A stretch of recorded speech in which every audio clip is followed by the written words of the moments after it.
Taigi šį kartą matome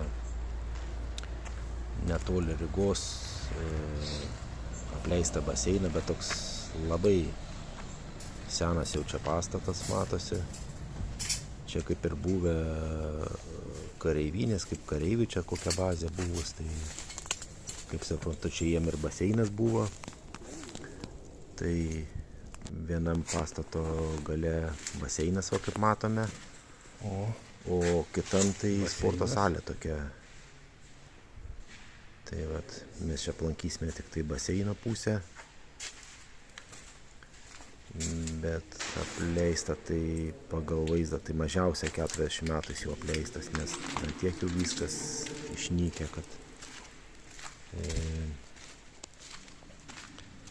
tiek pripaišyta čia visko, kad čia, gilis maždaug apie 5 metrai baseino, vizualiai taip maždaug matosi. Nuo lubų jau matos viskas nutinkas nugriuvęs.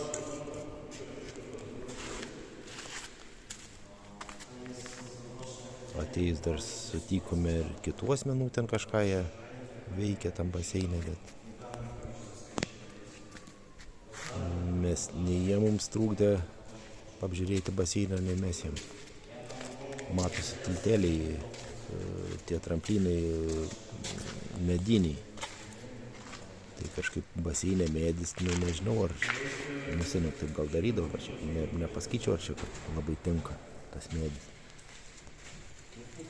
Tekstūrų matos medis tilteliai apkaustytas metalu.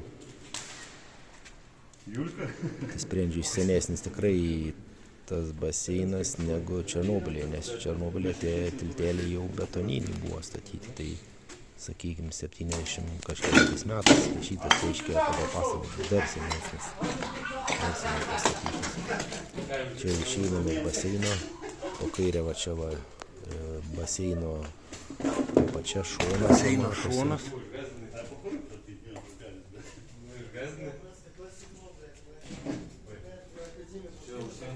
Čia pasižiūrėsim dugnas baseino kiek. Nieko neapšiltintas, kažkaip įdomiai. Tai toks čia va trumpas video apie tą baseiną. Žodžiu, čia tiek reikalų tam baseinė. Tai tiek. Baseinas, kuris jau yra apleistas.